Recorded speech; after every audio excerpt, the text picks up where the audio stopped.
Mis primos y yo estábamos jugando en la casa de mi abuelita aquel mayo de 1992. Hacía mucho calor. Todos nos fuimos ahí porque no nos dejaban jugar en la calle y porque era la única casa en la cuadra llena de árboles, de sombra. A mi abuela no le importaba, al contrario, le gustaba tenernos cerca y de repente solo nos sacaba una jarra de agua fresca que bebíamos en unos segundos como si fuéramos unos animalitos sedientos. Aquella noche, quedábamos 6 de nosotros todavía.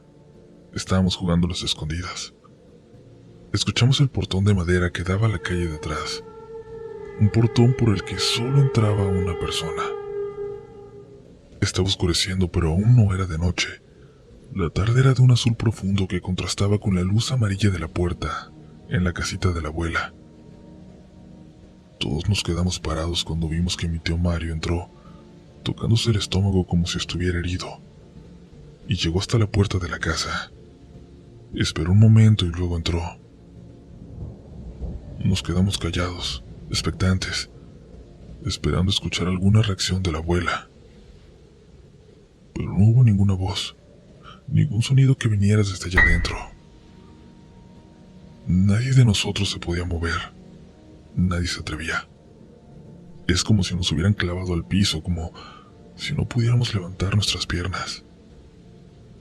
Mis primas pequeñas le dijeron a Juan de Dios que fuera a ver a la abuela. Era el primo más grande de los que estábamos ahí, y además era el que había quedado más cerca de la casa, apenas unos metros por delante de mí. Él volteó hacia nosotros. Estaba llorando. Nos dijo que tenía miedo. Una de mis primas, Isela, un año más pequeña que yo, caminó desde detrás de nosotros decidida a entrar. Justo cuando se emparejó a Juan de Dios, algo la detuvo. El sonido de la puerta de la casa de la abuela, la figura de mi tío Mario saliendo de ahí y dirigiéndose rápidamente, aún con las manos en el estómago, hasta el portón de madera donde desapareció rápidamente por la calle de atrás. Es como si nos hubieran quitado esas pesas de los pies. En cuanto salió pudimos correr todos para ver cómo estaba mi abuela. Entramos y la vimos dormida todavía, en el sillón de la sala. Y aún dormida nos escuchó entrar y nos dijo algo sin despertar completamente. ¿Vino tu tío Mario?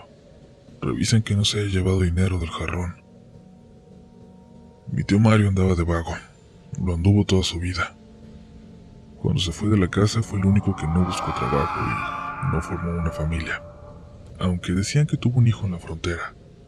Solía volver de vez en cuando nadie lo veía para robar dinero del jarrón de la abuela, donde los demás hijos ponían lo de los gastos de la semana. Y mi abuela, por reflejo, en el sueño, nos dijo aquello. Revisamos el jarrón, pero no faltaba nada. No parecía siquiera que lo hubieran tocado. Decidimos en ese momento no decirle lo que había ocurrido cuando despertara. No era necesario. Ella, de alguna forma, lo había sentido. Mi tío Mario había muerto semanas atrás, en las vías del tren, cerca de la frontera. Pero aquella noche, nosotros lo vimos, y nos llevamos ese secreto con nosotros.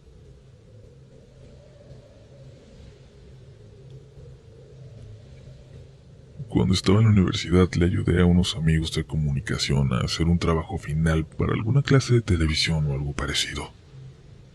Necesitaban una cámara más y no era algo que yo no hubiera hecho antes. De hecho, yo trabajaba haciendo videos de bodas, así que en realidad hasta tenía experiencia profesional. Solo necesitaba que me dijeran qué era lo que querían grabar. Era un reportaje sobre una de las escuelas más viejas de la ciudad. Pidieron permiso y nos dejaron entrar pasadas las 5 de la tarde. Había muy pocos o nada de alumnos a esas horas. Supuse que no había turno vespertino o que no había habido clases ese día. Pero en cuanto llegamos yo me fui a hacer tomas y aspectos que creí que podrían ayudarles a vestir su pequeño reportaje. Llegué a unos pasillos viejos, detrás de la dirección, y subí hasta lo que parecía ser un pequeño escenario, un pequeño teatro. Una de las monjas observaba con cuidado el ensayo de los chicos, desde un pasillo al lado, arriba del escenario. Ellos estaban practicando una coreografía. Me acerqué por entre las butacas y se detuvieron. ¿Vas a grabar?, me preguntó una chica emocionada. Sí, perdón, no se detengan. Ahorita le pido permiso a su maestra para grabar. No hay maestros con nosotros hoy, respondieron como diciéndome que no me preocupara. Bueno, es que los estaba viendo la hermana desde allá arriba y no quisiera llegar y grabarlo sin avisarle. Les dije, y nunca había visto a alguien cambiar de semblante tan rápido. Nunca había visto esa reacción, y como algunos de ellos corrieron y se pusieron detrás de mí y me pedían que saliéramos juntos, que los esperara a tomar sus cosas, pero que saliéramos juntos. No había monjas en esa escuela, al menos no desde hacía décadas, pero la monja del teatro era una leyenda entre los alumnos. Uno de los chicos me miraba con desconfianza, convencido de que los había intentado asustar, pero yo no tenía idea de esa leyenda y, para ser sincero, estaba también bastante asustado con lo que había visto. Un rato después tuve que volver al teatro vacío para hacer las tomas que necesitábamos. Les juro que al grabar el escenario, desde las butacas, sentí una mirada desde arriba, desde donde la había visto, pero nunca me atreví a voltear. Comunidad, antes de continuar, les recordamos que la mejor forma de apoyar a este proyecto es compartiendo el contenido. Si nos están viendo en YouTube, también dejándonos un pulgar arriba, comentando. Si nos están escuchando en una plataforma de podcast, nos ayudan también siguiéndonos en nuestras redes sociales. Todos los links, como siempre, están en la descripción de este episodio. Y por supuesto, compartiendo sus historias con nosotros o llevando este programa a alguien que tenga una por contar, para que vea lo que hacemos y se anime. Por el momento seguimos, que aún nos quedan historias por contar esta noche. Esto es algo que nos contaba mi papá, una persona muy seria que nunca inventó historias para entretenernos ni nada similar, y que nunca contó alguna historia de fantasmas. Esta es su única experiencia inexplicable. Sucedió a principios de los 2000. Él se había jubilado temprano, a los 55, pero siempre buscaba algún trabajo en que ocuparse. Así terminó con uno de mis primos, que consiguió un trabajo temporal y le dijo que si no quería acompañarle. Solo se trataba de cuidar una construcción por la noche. Parecía que sería un edificio, pero en aquel entonces solo se empezaban a hacer los cimientos. Mi primo era muy cercano a mi padre. Lo tenía como otra figura paterna y se la pasaban platicando por las noches, hasta que a uno lo vencía el sueño y se dormía. Y se turnaban para que siempre hubiera alguien despierto, pues ahí guardaban mucho material para construcción que alguien podría pensar que era buena idea robar. Pero una de esas noches, sin darse cuenta, los dos se quedaron dormidos. Y los dos despertaron al mismo tiempo cuando algo, una especie de onda expansiva, de temblor, los sacudió por completo y los despertó. Corrieron a revisar todo. Pensaron que algo se había derrumbado, pero no. Luego empezaron a escuchar gritos muy a lo lejos de muchas personas. Mi papá buscaba por todos lados y mi primo salió y revisó los alrededores del terreno, todos baldíos. No había ni un alma, pero los gritos se seguían escuchando. De pronto solo se escuchaba una voz de hombre adolorida. Gritaba, aquí estoy.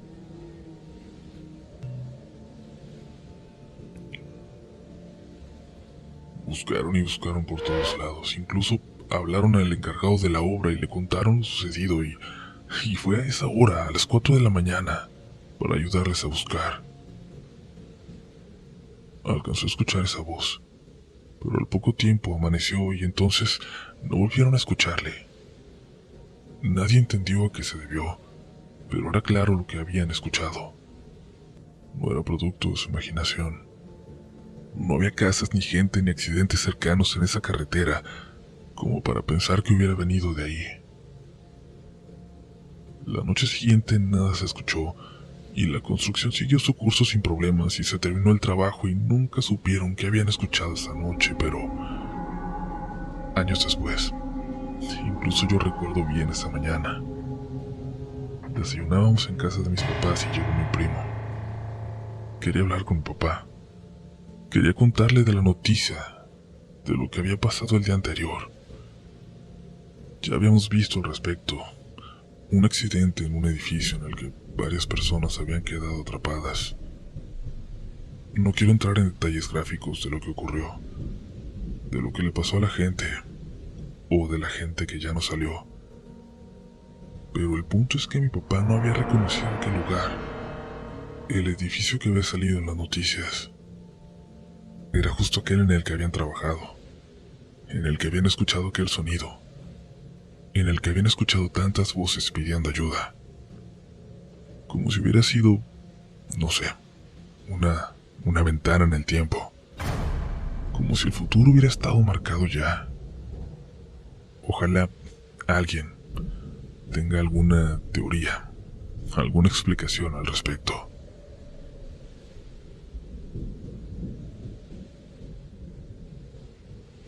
Nosotros en mi familia vivimos una experiencia bastante extraña.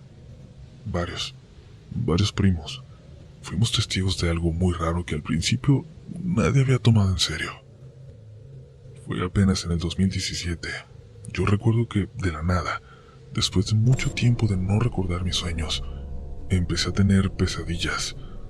Empezaba a verme todas las noches en la casa de mi tía Eva, que en paz descanse. Ella había muerto algunos años atrás, y era la hermana mayor de mi mamá.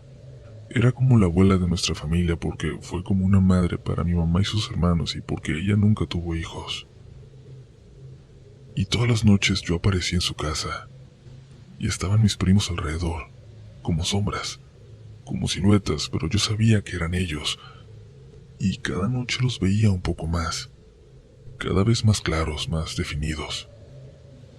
Desde dentro de la casa nos veía algo, una figura muy grande, que se agachaba desde adentro porque era más alta que el techo. Era completamente negra, no como las siluetas de mis primos, negra de verdad. Pero tenía dos ojos brillantes, muy juntos, que hacían evidente cómo nos observaba. No podíamos hablar entre nosotros, no podía escuchar a las siluetas de mis primos, pero podía sentir su temor como el mío, hacia esa cosa, hacia lo que estaba dentro.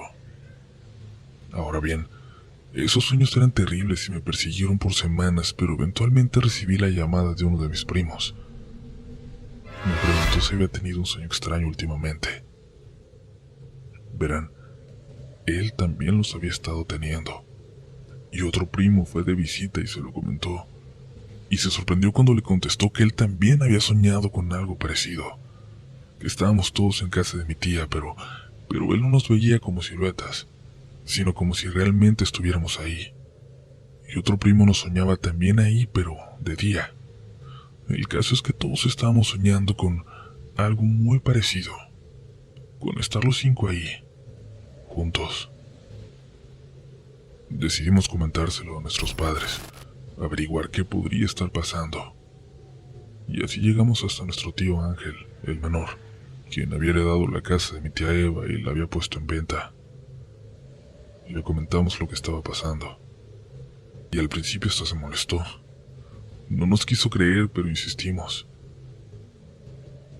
Y unos días después, de repente, dejamos de tener esas pesadillas. No supimos por qué. No supimos más hasta la Navidad siguiente. En algún momento mi tío nos llamó a los primos. Estaba solo junto a la fogata que siempre prendemos. Sacó una bolsita de tela y nos preguntó cuándo habíamos dejado de tener aquellos sueños que le platicamos. Le dijimos más o menos la fecha y sonrió. ¿Saben por qué era?, dijo sacudiendo la bolsita. Cuando limpié la casa de su tía para venderla me topé con esto. Creo que son sus dientes de leche.